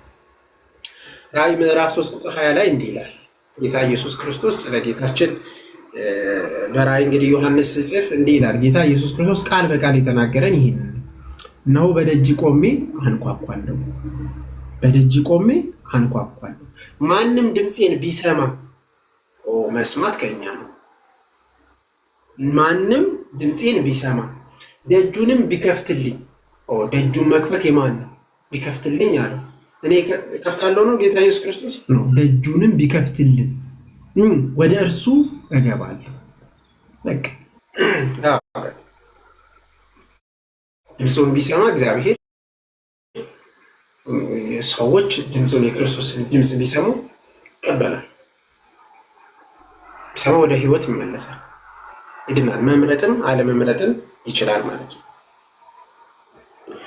ከዚህ አንጻር ሰዎች ማለት ጌታችን ኢየሱስ ክርስቶስ ወደ ዓለም የመጣ የዓለምን ኃጢአት ለማስተስረይ ነው። ለሁሉም ነው የመጣ። መምረጥና አለመምረጥ ግን ከኛ አንጻር ነው። ለእኛ የተጠየቀው አንድ ጥያቄ አለ። እሱን በትንሹ ልዳስስና ልጨርስ። ማለት እናንተስ ማለት ጸጋ በምንድን ነው? እናንተ ጸጋ የምትቀበሉት መቼ ነው? ከጥምቀት በፊት ጸጋ ተቀብላችኋል ወይ አይነት ጥያቄ ድናችኋል ወይ የሚለው እኛ ሁሉ ጊዜ እንደምንናገረው ይታወቃል። የእኛ ትምህርት እኛ ጸጋው ማለት በጸጋው ነው አይደል? ሌላ ነው። ክርስቲያኖች ይሄን እናምናለን። በእምነት አሜን ብለን ተቀብለን በጸጋው እንድናለን። በጸጋው ግን የጸጋው መቀበያ ምንድን ነው ከተባለ ምንድን ነው የጸጋው መቀበያ? ጥምቀት ነው። አንድ ሰው ሪጀነሬት ሳያደርግ መዳን አይችልም። ይሄ ቤተክርስቲያን አባቶችን በየትኛው ብትሄዱ ሪጀነሬት ለማድረግ አዲስ ለመወለድ በጥምቀት ነው ያስቀመጡትም። የትኛውንም አባትን አስቀምጡ እዩት። የቅዱስ ዮሐንስ አፈወርቅንም ኦሪገንንም ራሱ ብታነሱት እያንዳንዱ አባት የሚቀበሉት ዳግም ሪጀነሬት ለማድረግ በምንድን ነው? በጥምቀት ነው። ጥምቀት ምንድን ነው? ከቀበያ ነው። ይህንን እናምናለን። ስለዚህ እኛ በእምነት በጸጋው ማለት እኛ አምነን በጸጋው ድነናል። ጸጋው የምንቀበልበት ደግሞ ይሄው ህይወት የምናገኝበት በጥምቀት። ያመነ የተጠመቀ ይድናል፣ ያላመነ ግን ይፈረድበታል የተባለው ለዚህ ነው። ዜና ያክብርልን። መኩዚ እናመሰግናለን። እግዚአብሔር ያክብርልን፣ ቃሎት ያሰማልን። ብሮስኪ ጥሩ ማብራሪያ ነበር። እናመሰግናለን ፓፓ፣ እግዚአብሔር ያክብርልን። እሺ ጋይስ፣ ያው አሁን ዛሬ ያው 5 ሶሎዎች ብለን ገባን እንጂ ያው በዋናነት ፎከስ ያደረግነው ያው ጸጋ ብቻ የሚለው ትምህርት ላይ ነበረ። ከቅድም ጀምሮ ሀሳብ ሲሰጥ የነበረው ምን አልከኝ አንተ? ኦኬ በስተት ነው መሰለኝ። እና ጸጋ ብቻ የሚለው ትምህርት እዛ ላይ ነበር ስንወያይ የነበረው። እንደ እግዚአብሔር በረዳና ባገዘን መጠን ዮሐዴ መጀመሪያ በሰፊው በጣም ጥሩ ሀሳቦችን፣ ከዛ እኔም አነሳው፣ ከዛ መኩም መጨረሻ ላይ አንስቶ በጣም ደሳስ የሚሉ ሀሳቦችን ሪፍሌክት ስናደርግ ነበር እንደ እግዚአብሔር ፍቃድ የመጽሐፍ ቅዱስን የአባቶችን ትምህርትና እንደው ደግሞ አንዳንድ ሰዎች በማወቅም ሆነ ባለማወቅ እንደው የአባቶች ትምህርት ላይ ለመቅጠፍ ሲሞክሩ እነሱንም ሪፊዩት ማድረግ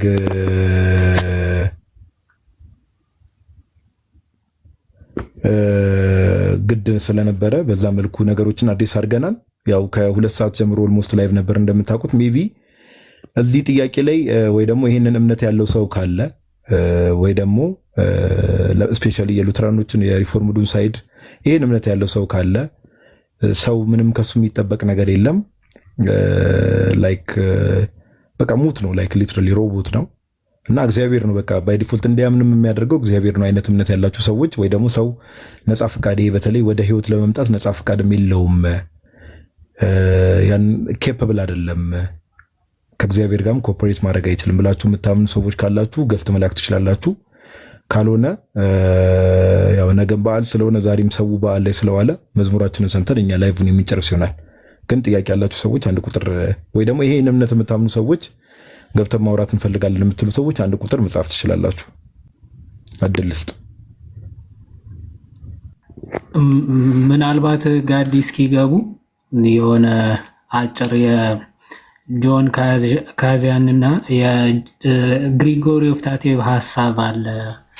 በጣም አሪፍ አድርገው የሚያነሱት ይሄ ግሬስ ኤንድ ዊል ኮኦፕሬት አደረጉ ሲባል የሆነ አንዳንዶቹ 50-50 ጸጋ ሲደመር እንደዚህ ምናምን አይነት ነገር እያሉ ለመቀለድ ምናምን የሚሞክሩ ሚስኪኖች አሉና ጆን ካዚያን ኦን ኮንፈረንስ መጽሐፉ ስለ እንደዚህ ሀሳብ በደንብ ያብራራል። ይሄ 13ኛው ኮንፈረንስ ቻፕተር 2 ጀምሮ ምናምን በጣም አሪፍ አድርጎ ያብራራዋል። እና እንዴት ነው ምሳሌ የሚሰጠው? እስከዚያ ግቡ። እሺ እንደዚህ ሀሳብ ያላችሁ ላኩ፣ 1 ቁጥር ምናምን ጻፉ። እንዴት ነው የሚያብራራው? አንድ ገበሬ አለ። ለምሳሌ ገበሬ ተነስቶ ቆፍሮ አርሶ አለስልሶ ዘርቶ ኦኬ፣ ከዛ በኋላ የእግዚአብሔር ጸጋ ከሌለው ፍሬ ሊያፈራለት ይችላል? የለፋው ሁሉ ሊያድግለት ይችላል?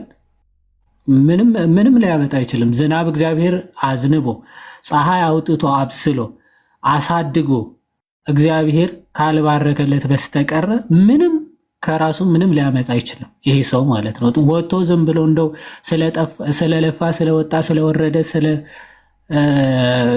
ምንም ስላደረገ አይደለም ጥሩ ፍሬ የሚያፈራው ወይም ደግሞ ጥሩ አዝመራ የሚያገኘው። ልክ እንደዚያው እግዚአብሔር ነው ሁሉም ነገር የሚሰጠው፣ እግዚአብሔር ነው የሚያበረክተው፣ እግዚአብሔር ነው የሚያሳድገው፣ እግዚአብሔር ነው የሚያበስለው ምናምን ብሎ ቤቱ ቁጭ ብሎ ቢቀመጥ እግዚአብሔር መጥቶ ማሳው አርሶ አለስልሶ ዘርቶ አብቅሎ ምናምን ይሰጠዋል? በጭራሽ አይሰጠው ማለት ነው። ሲጀመር ፍሪ ዊላችን ባይዘው ነፃ ፈቃድ የኛ ስራ ራሱ አይደለም። በነገራችን አሁን ነፃ ፈቃድ እንዲኖረን አድርጎ የፈጠረን እግዚአብሔር ራሱ ነው። ነፃ ፈቃድ ራሱ ከራሳችን የሆነ ነገር አድርገን አይደለም የምንቆጥረው እኛ እንደ ክርስቲያኖች ማለት ነው። ነፃ ፈቃድ እንዲኖረን ከእንስሳት በተለየ መልኩ ነፃ ፈቃድ እንዲኖረን አድርጎ የፈጠረን እግዚአብሔር ራሱ ነው። ነፃ ፈቃድ ራሱ እግዚአብሔር የወደደው የፈቀደው የሰጠን ነገር ነው። ያንን ነፃ ፈቃዳችን ግን ምንድነው ተጠቅመን መልካምን በጎም መምረጥ እንችላለን ነው። ልክ ይሄ ሰውዬም ጤና ሰጥቶታል፣ ጉልበት ሰጥቶታል እግዚአብሔር።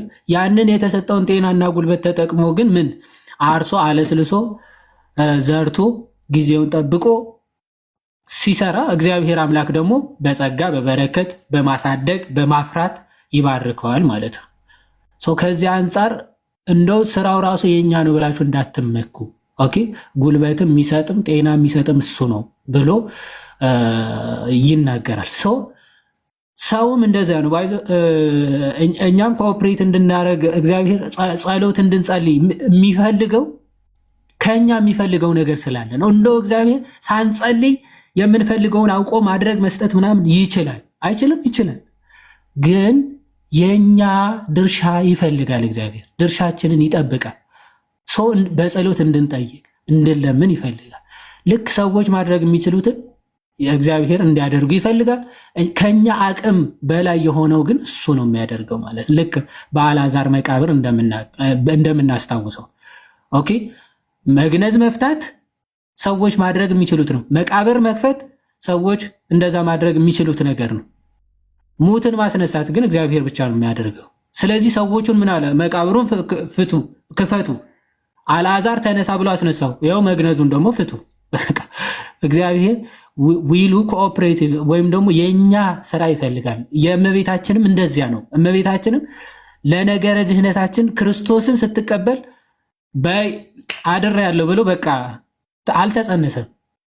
በመልአኩ ልኮ ነፃ ፈቃዷን ጠይቆ ነው።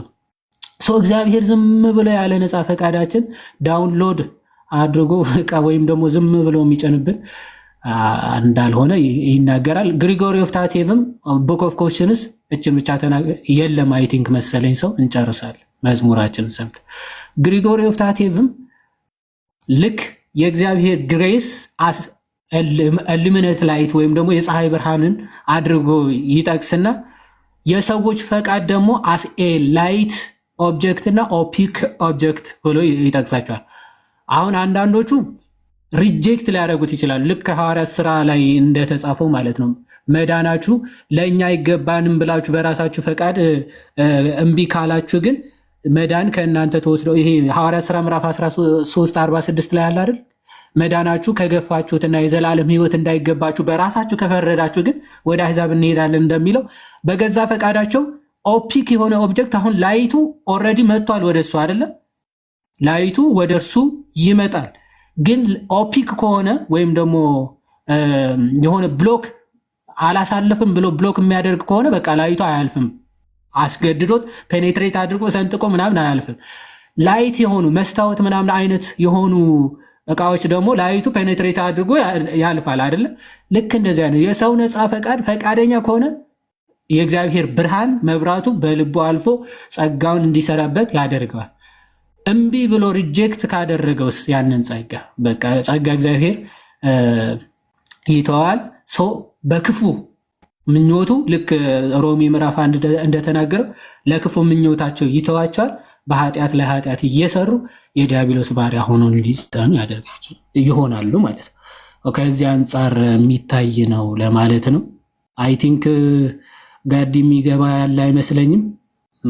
መዝሙራችንን ሰምተን አይ ዶንት ቲንክ ሶ የምትጨምረው ሀሳብ ካለ ጨምረን እንጨርስ። አይ ቃልዮት ያሰማልን ነው ያድይ ቃልዮት ያሰማልን። በዋናነት ያው ዛሬ እንደው ዝም ብለን አምስቱ ሶላ ብለን ገባን እንጂ ያው ጸጋ ብቻ ነው ዛሬ ሰሞኑንም ሲኬድበት የነበረው በሰፊ እሱ ሐሳብ ነው እና ግን ያው መልስ የሚፈልጉ ነገሮች ስለነበሩ አባቶችን ሚስ ኢንተርፕሬት የማድረግ ነገር ሚስ ሪፕሬዘንት የማድረግ ነገር አንዳንድ ሰዎች ኢቭን ሁላ አንተ ሺ ዩ ሪሜምበር የሆነ ጊዜ የእንትንም ልከልኝ ነበር አልጭራሽ ኢግናሺየስ ኦፍ አንቲዮክንም ለመጥቀስ የሞከሩ ሰዎች ነበሩና ኤኒዌይስ ጭራሽ ከኮንቴክስት የወጣ ነገር እንደው አባቶችን በዚህ ደረጃ ሚስ ሪፕሬዘንት ማድረግም መልካም አይደለም። ግን ያው የተነሱ ነገሮች በሙሉ መልስ ተሰጥቶባቸዋልና በጣም ደስ የሚል ሴሽን ነበረ። እግዚአብሔር አምላክ ስሙ የተመሰገነ ይሁን።